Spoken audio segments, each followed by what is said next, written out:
नमस्कार, स्वागत है आपका जी बिजनेस में। मैं हूं दीपक डोभाल और आप देख रहे हैं आपकी खबर आपका फायदा। अब ईपीएफ खाता धारक मालामाल हो सकते हैं। जी हां, आपकी कमाई को बढ़ाने के लिए ईपीएफ नई स्कीम लेकर आ रहा है, जिसके तहत खाता धारक अपने पैसे को शेयर बाजार में लगाने की सीमा तय कर सकते हैं। दूसरे शब्दों में ईपीएफ खाता धारक अपने पैसे का अधिकतम 50% शेयर बाजार में लगाने का विकल्प चुन सकेंगे। हालांकि हम ये भी जानते हैं कि शेयर बाजार में उतार चढ़ाव भी आते हैं और यहां जोखिम भी कुछ ज्यादा होता है। ऐसे में यह जानना जरूरी है कि एक आम खाता धारक को क्या करना चाहिए, उसे कौन कौन से विकल्प चुनने चाहिए या नहीं, और इसमें क्या क्या जोखिम है, और सरकार को जोखिम को मिनिमाइज करने के लिए क्या क्या करना चाहिए। अपने खास मेहमानों के साथ आज हम इन्हीं सवालों का जवाब ढूंढने की कोशिश करेंगे। पहले रिपोर्ट देखिए।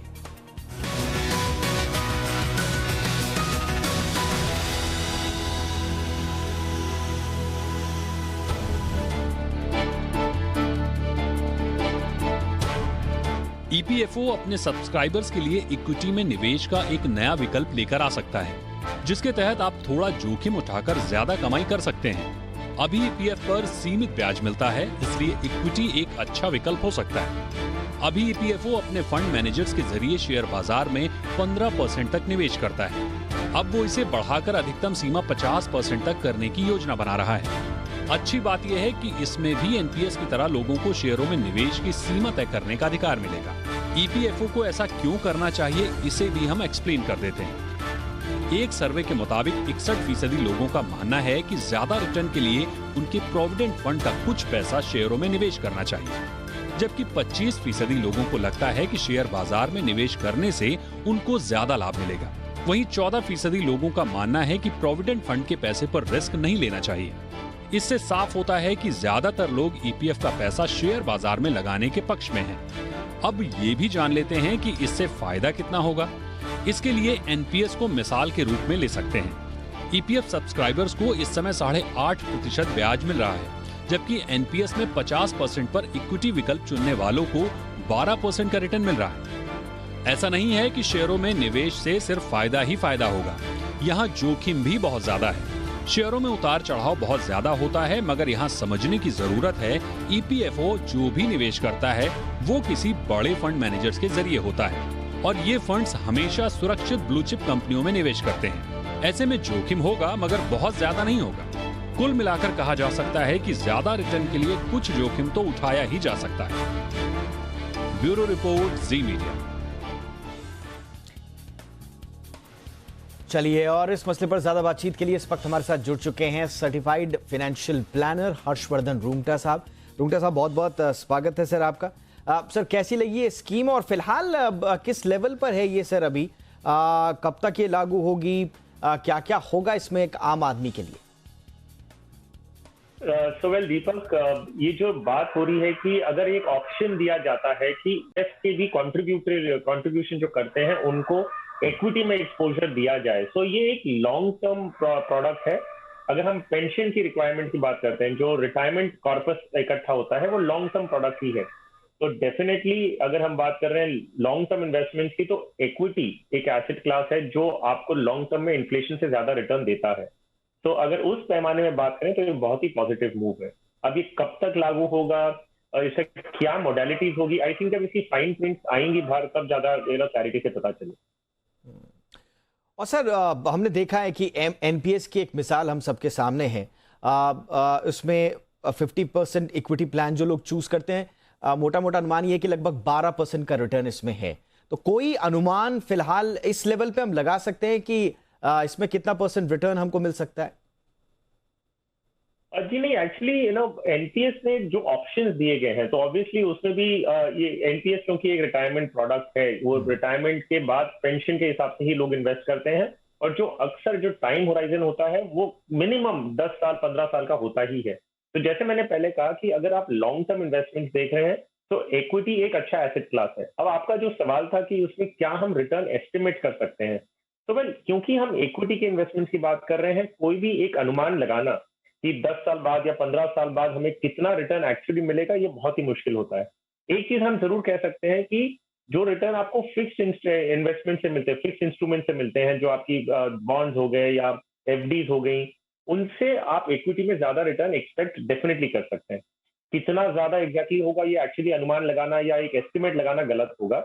एक अगर हम पास्ट रिकॉर्ड देखें, पास्ट परफॉर्मेंस देखें, तो हमारे पास एक बहुत लॉन्ग टर्म एक प्रोडक्ट है जो है सेंसेक्स, जो इंडेक्स है, जो 1979 में इंडेक्स का फॉर्मेशन हुआ था। और अगर हम पूरा 42 ईयर्स की जर्नी देखें तो इंडेक्स का जो रिटर्न रहा है वो करीबन 16% कंपाउंडेड रहा है। लेकिन क्या आगे जाके भी 30-40 साल तक वही रहेगा, ये कहना मुश्किल है। एनीथिंग, अगर आप 10 साल के ऊपर का होराइजन लेते हैं तो एक चीज कहना आसान होगा कि नुकसान होने की जो पॉसिबिलिटी होती है, अगर आप रेगुलर इन्वेस्टमेंट कर रहे हैं तो नुकसान होने की जो पॉसिबिलिटीज है वो धीरे धीरे कम होती रहती है जितना इक्विटी में लंबा असर होता है। और हम अगर अनुमान लगाएं, एक्सपेक्ट करें, तो एनीथिंग बिटवीन 12 to 15% एक अगर रिटर्न मिले तो बहुत अच्छी बात है। लेकिन क्या ये गारंटीड होता है, वो कहना बहुत मुश्किल है। अच्छा रुंगटा साहब, एक बड़ी आबादी ऐसी है हमारे देश में जो फिक्स रिटर्न पर ज्यादा भरोसा करती है, और हम सब जानते हैं मार्केट में जैसे आएंगे तो थोड़ा सा उतार चढ़ाव का जोखिम भी रहता है, थोड़ा दूरी बना के रखती है जनता जो फिक्स रिटर्न पे भरोसा रखते हैं। कैसे उन लोगों को क्या सलाह आप देंगे, या कैसे ईपीएफओ कन्विंस करेगा उन लोगों को इस स्कीम से जोड़ने के लिए? देखिए दीपक, 2-3 बातें हैं। पहली बात यह है कि फिक्स इनकम इंस्ट्रूमेंट्स जो हैं, जो फिक्स डिपॉजिट्स हैं, वो डेफिनेटली एक इंसान को दिखाता है कि भाई आपका कैपिटल सेफ है, कि आपने मान लीजिए 100 रुपए जमा किए थे, वो 100 रुपए इंटैक्ट है, प्लस उससे आपको ब्याज मिल रहा है। हो सकता है 5, 6, 7% आपको ब्याज मिल रहा है उससे। लेकिन क्या ये आपका जो रिटर्न है वो इन्फ्लेशन को बीट कर रहा है? जो महंगाई दर है, जिस हिसाब से महंगाई बढ़ती जा रही है, क्या आपको रिटर्न उससे ज्यादा मिल रहा है? उदाहरण के रूप में बताता हूं मैं आपको कि एक कैलकुलेशन पॉइंट ऑफ व्यू से, कि मान लीजिए आपने 100 रुपए आज जमा किए कहीं पे, वो 1 साल बाद आपको 6 या 7% ब्याज के साथ वापस आता है, तो करीबन 106 या 107 रुपए वापस आते हैं आपको। लेकिन वही चीज जो आप 100 रुपए में आज खरीद सकते थे, वो 1 साल बाद आपको 110 रुपए में मिल रही है। तो आपको ये समझना है कि पैसा क्या है। पैसा इज नथिंग बट उसे खरीदने की ताकत। पैसा जो खरीद सकता वही उसकी वैल्यू है। तो जब आपके 100 रुपए 106 रुपए बन के आपको वापस मिल रहे हैं, और जो आप खरीद सकते थे वो 110 रुपए की हो गई है, तो आपने सही मायने में कुछ कमाया ही नहीं है, आपका रिटर्न कुछ भी नहीं आया, आप इनफैक्ट नेगेटिव जोन में जा रहे हैं। तो लॉन्ग टर्म में अगर ऐसा चलता गया, मान लीजिए आपके रिटायरमेंट तक आपने 20-30 साल तक पैसे जमा किए हैं और पैसे की रियल वैल्यू टूटती जा रही है, तो आपने रियल सेंस में कुछ भी नहीं कमाया। तो ये बहुत जरूरी है कि आपका जो पैसा है वो ओवरऑल एक हिस्सा आप डेट में लगाइए, फॉर नो डाउट कि आप ये सेफ इंस्ट्रूमेंट्स जो फिक्स डिपॉजिट बॉन्ड्स वगैरह होते हैं उसमें लगाएं, लेकिन एक हिस्से में आपको थोड़ा रिस्क लेना होगा, ताकि कंबाइंड आपका जो रिटर्न है वो आपको 10% के ऊपर मिले। तो फिक्स डिपॉजिट से आपको 6% मिल रहा है मान लीजिए, और इक्विटी में आपको मान लीजिए 12 या 15% रिटर्न मिल रहा है, तो पूरे अमाउंट पे आपको करीबन एवरेज पे 10% रिटर्न मिले, तब आपके पैसे एक्चुअल रियल सेंस में कमा रहे हैं। तो ये जो कॉम्बिनेशन की बात कर रहे हैं कि ईपीएफओ या एनपीएस है, उसमें वो आपको 50% तक इक्विटी में एक्सपोजर देता है। तो इसका मकसद ये है कि लॉन्ग टर्म में आपका ओवरऑल रिटर्न, बाकी के 50% आपकी डेट में है, बाकी 50% इक्विटी में है, तो टोटल रिटर्न जो आपको मिले वो एवरेज 9-10% के आसपास मिले, तब आप रियल सेंस में इन्फ्लेशन से ज्यादा कमा रहे हैं। तो ये एक इन्वेस्टर को ध्यान में रखना होगा। दूसरी बात आपको ध्यान रखनी है कि अगर आप रेगुलर इन्वेस्टमेंट किए जा रहे हैं, हर साल हर महीने आप अगर इन्वेस्ट कर रहे हैं, एसआईपी के जरिए होगा या एनुअली आप पेमेंट कर रहे हैं, तो लॉन्ग टर्म में उसका एवरेजिंग हो जाता है। तो इक्विटी मार्केट ऊपर नीचे करते रहता है, no doubt on that part, लेकिन आप खरीद भी हर महीने हर साल रहे हैं, तो आपका एवरेज होते रहेगा, तो लॉस की गुंजाइश जो है वो धीरे धीरे कम होती रहती है। तो अगर वैसी सेफ्टी आपको मिलती है with the possibility of higher return, तो ये कॉम्बिनेशन ज्यादा बेहतर काम करेगा। ऑलराइट, रुंगटा साहब, आप बहुत बारीकी से एक आम निवेशक के लिए इतनी सारी चीजें समझा रहे हैं। अब थोड़ा सा रिस्क फैक्टर्स भी बता दीजिए कि जोखिम कहां कहां है, कुछ आपने बताए, और कहां कहां ध्यान रखना है, किस किस तरह के जोखिम हैं जिनके लिए पहले से ही तैयारी करनी है। देखिए, जोखिम आपको हर इन्वेस्टमेंट प्रोडक्ट में है। जोखिम आपको फिक्स डिपॉजिट में भी है, और वो जोखिम क्या हो मैंने बता दिया कि उसमें एक इन्फ्लेशन रिस्क होता है कि आपके पैसे इन्फ्लेशन से ज्यादा कमा नहीं रहे। इक्विटी में जो रिस्क होते हैं वो है मार्केट वोलेटिलिटी का। मार्केट ऊपर नीचे करते रहेगा, इकोनॉमी में क्या हो रहा है उसका असर डायरेक्टली आपको स्टॉक मार्केट पे दिखता है। जियोपॉलिटिकल सिचुएशन क्या है वो आपको दिखती है। तो इक्विटी में volatility is the primary risk. अब इस रिस्क के बाद इसको आपने मिटिगेट कर लिया, मतलब इसको आपने हैंडल कैसे किया, आपने एसआईपी के जरिए कर लिया, आप हर रेगुलर इंटरवल से पैसे डाल रहे हैं, मार्केट ऊपर जा रहा है नीचे जा रहा है, आप इसको इन्वेस्ट कर रहे हैं। दूसरा एक रिस्क आपको देखना है कि आप किस तरह की इक्विटी में इन्वेस्ट कर रहे हैं। इक्विटी में आपके पास लार्ज कैप कंपनीज भी हैं, जो ब्लू चिप बड़ी देश की कंपनियां हैं वो है, मिड कैप है, स्मॉल कैप है। तो जब कोई इन्वेस्टर अगर चूज करता है कि भाई मुझे इन्वेस्ट करना है इक्विटी में, तो आपको ध्यान रखना है कि किस तरह की कंपनी इसमें खरीद रहे हैं। तो शुरुआत के रूप में, क्योंकि एक रिटायरमेंट कॉर्पस का फंड है ये, शुरुआत आप ऐसे करें कि आप एक लार्ज कैप फंड से शुरू करें, लार्ज कैप कंपनीज में पैसे लगाएं। इंडेक्स फंड एक ऑप्शन है कि आप सेंसेक्स या निफ्टी की जो कंपनियां हैं उनमें ही पैसे लगा रहे हैं, तो आपको इतना यकीन है कि आपके पैसे जो जमा हो रहे हैं वो देश की सबसे बड़ी और स्टेबल कंपनी से पैसे लग रहे हैं। आप अगर एक बास्केट ऑफ स्टॉक्स बनाते हैं, इक्विटी में जो कॉन्सेंट्रेशन रिस्क की हम बात करते हैं, उसका एक तरीका सोल्यूशन ये है कि आप एक बास्केट ऑफ स्टॉक्स बनाएं। मतलब आप कोई भी एक फंड में अगर इन्वेस्ट कर रहे हैं, वो आपके पैसे 30-40 कंपनी में डिवाइड होता है, तो कोई भी एक कंपनी में आपका कॉन्सेंट्रेशन रिस्क नहीं होता। तो रिस्क बहुत सारे होंगे जिसको आप मिटिगेट कर सकते हैं। सिर्फ ध्यान रखिए 2-3 सिंपल रूल्स हैं। रेगुलरली इन्वेस्ट करें एसआईपी के जरिए, या हर महीने हर साल जो भी आपका कंट्रीब्यूशन है उस समय रेगुलर इंटरवल्स पे करते रहें।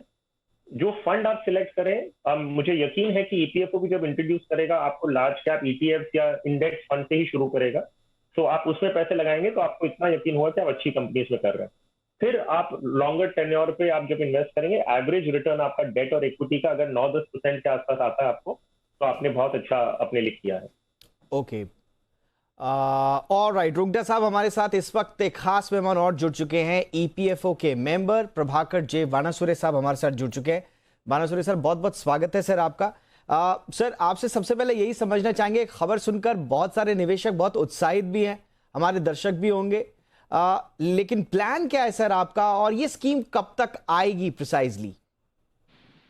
सर देखिए कि इक्विटी में निवेश के बारे में हमने 2015 में डिसीजन लिया था। उस समय 5% हमने इक्विटी में निवेश के लिए प्रपोजल फाइनेंस मिनिस्ट्री को भेजे थे।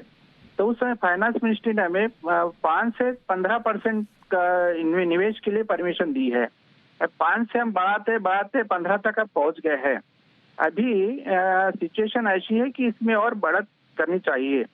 अभी जो इसी मंथ में 3 तारीख को जो हमारी एफआईसी की मीटिंग हुई थी, उसके अंदर में मैंने प्रपोज रखा कि इक्विटी ईटीएफ का जो हमारा निवेश का जो परसेंटेज है 15% है, 15% है, उसको बढ़ा के 25% तक लेके जाना चाहिए, ऐसे मैंने वहाँ प्रपोजल रखा हो।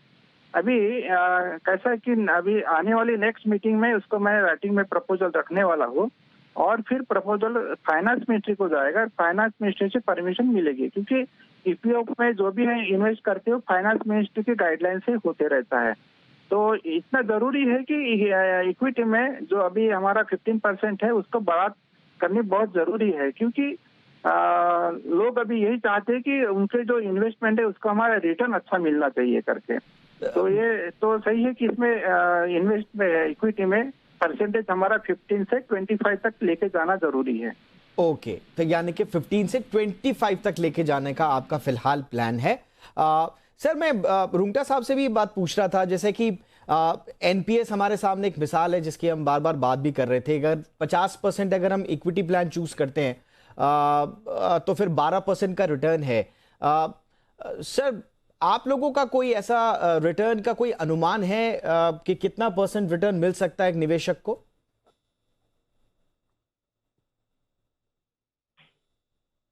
प्रभाकर तो हमें भी हेलो जी प्रभाकर सर। हाँ, तो उसमें अभी हमको तो 14% तक रिटर्न हमको मिल रहा है अभी।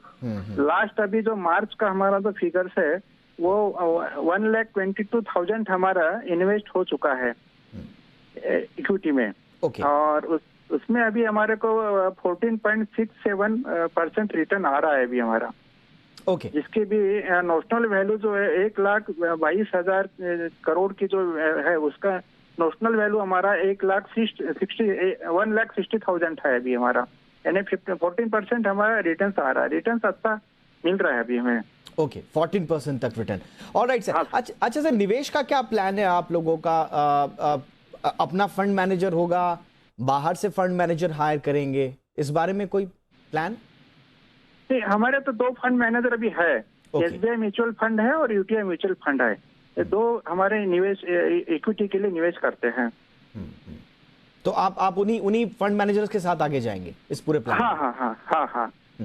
अच्छा रुंगटा सर, आपसे मेरा सवाल ये था कि जब एनपीएस में हम देखते हैं सर कि एक्सपेंस रेशियो लगता है जो फंड मैनेजर चार्ज करता है, अब सर कह रहे हैं कि इनका अपना ही होगा, तो ईपीएफ एक्टिव प्लान में एक्सपेंस रेशियो चार्ज लगेगा नहीं लगेगा, लगेगा तो कितना लगेगा, कुछ इस बारे में कुछ अनुमान? अभी भी जो एनपीएस में इन्वेस्ट हो रहा है, जो पेंशन फंड मैनेजर्स हैं वो फंड मैनेजमेंट फीस ले रहे हैं, वो टीईआर उसमें भी लगता है। और आज की तारीख में ईपीएफओ जो एसबीआई म्यूचुअल फंड और यूटीआई म्यूचुअल फंड की स्कीम से पैसे लगा रहे हैं, उस स्कीम के अभी भी टीईआर है, तो एक्सपेंस रेशियो उसमें भी है। पहली बात है कि क्योंकि ये ईटीएफ में पैसे लगा रहे हैं या डायरेक्ट प्लान में लगा रहे हैं, तो एक्सपेंस जो है बहुत कम होगा, लेकिन जो एक्सपेंस है वो जरूर लगेगा। हो सकता है कि जो एक्सपेंस रेशियो है वो 0.1-0.2% होगा, लेकिन जो एक्सपेंस रेशियो है वो डिडक्ट होके एनएवी में रिफ्लेक्ट ऑटोमेटिकली करेगा। और जो रिटर्न्स प्रभाकर जी बात कर रहे हैं आज की तारीख में जो 14% प्लस मिला है, ये net of all expense ratios की ही बात किया जा रहा है। तो इक्विटी में एक्सपेंस रेशियो कोई भी फंड में आप लगाते हैं आपको लगेगा उसमें एक्सपेंस रेशियो।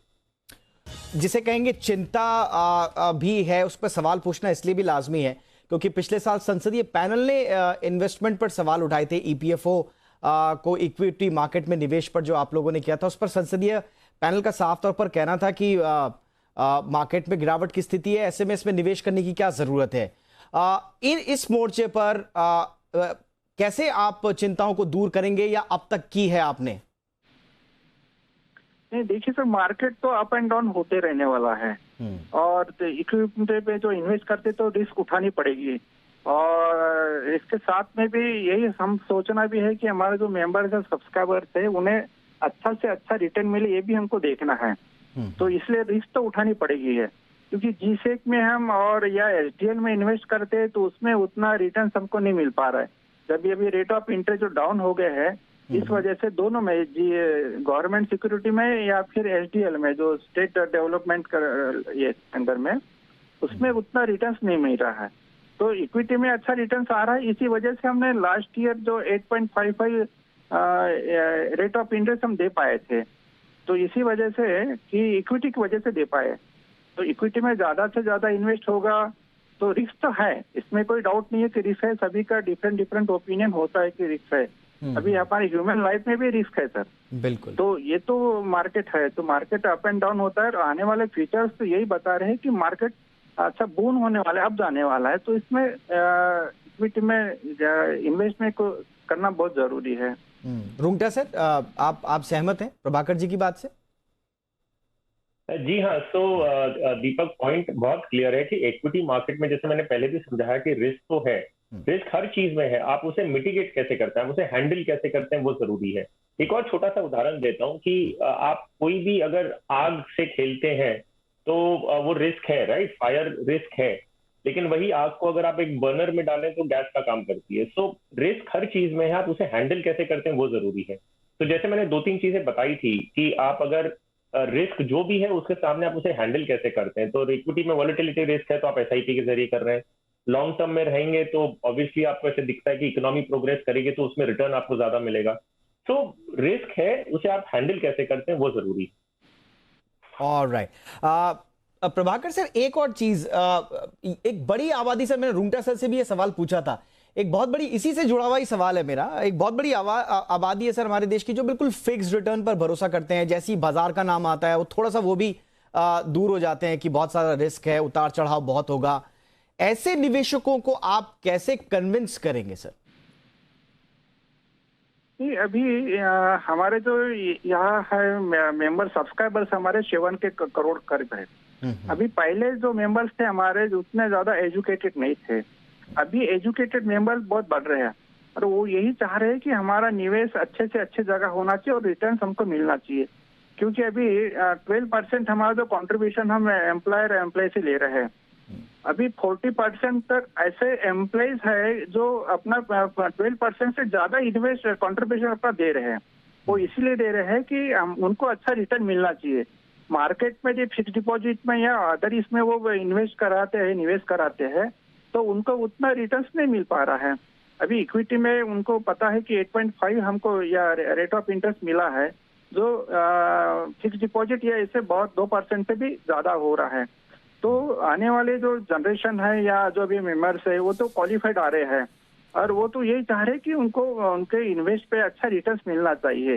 तो ये भी हमको सोचना पड़ेगा कि इसमें इन्वेस्ट उनको रिटर्न्स अच्छा मिले करके अच्छी जगह इन्वेस्ट करना चाहिए। और इक्विटी के दूसरा कोई ये नहीं है कि जिसमें हम अच्छा एलजी से कहीं या एसडीएल है, इसमें इन्वेस्ट करने से उतना रिटर्न्स नहीं मिल पाएगा जितना हम इक्विटी में इन्वेस्ट करेंगे। बिल्कुल। अच्छा रुंगटा सर, मान लीजिए पैसा बन रहा है, लगातार हमने निवेश कर रहे हैं फटाफट से, लेकिन रिटायरमेंट के टाइम पर मार्केट टूट गया, तो ऐसी सिचुएशन में क्या करना चाहिए? उसके लिए क्या तैयारी रखनी चाहिए? आपने एकदम सही बात कही है कि कि आप अभी जमा करते जा रहे हैं, आपको रिटर्न बहुत अच्छा मिल रहा है, लेकिन जिस साल आप रिटायरमेंट पे पहुंच गया, जब आपको विड्रॉ करना है, मार्केट उसी समय अगर गिर गया, मान लीजिए जो मार्च 2020 में हुआ था, पैंडेमिक होते ही मार्केट करीबन 40% गिरा था, और उसी समय आपका विड्रॉल आ जाता है, तो क्या करना है? तो अभी अगर हम ईपीएफओ के सेटअप की जो बात कर रहे हैं, उसमें आपके हाथ में कंट्रोल नहीं है कि आप क्या करें उसका। तो आज जो आप पैसे जमा कर रहे हैं, ये आपके हाथ में नहीं है कि आप मान लीजिए 25 या 50% तक आप जा रहे हैं, और जब आपका विड्रॉल 2-3 साल पहले, जब आपका रिटायरमेंट आए या जब आप पैसे विड्रॉ करने वाले हैं, उसके 2 या 3 साल पहले आप धीरे धीरे इक्विटी से वापस निकल के डेट की तरफ चले जाएं, ताकि जब आपका विड्रॉल आता है, आपको लास्ट माउंट वॉलेटिलिटी का असर ना आए। लेकिन वो ऑप्शन आज की तारीख में ऐसा दिख नहीं रहा कि एक इन्वेस्टर, एक सब्सक्राइबर के हाथ में होगा। तो आई थिंक ये ईपीएफओ के ऊपर ही होगा कि उन्होंने कैसे एक्यूमुलेट किया है पैसे, और वो कैसे अपना एक्चुअल कैलकुलेशन करके देखते हैं कि उनका विड्रॉल कब कैसे आने वाला है, तो वो उसको मॉडरेट करें।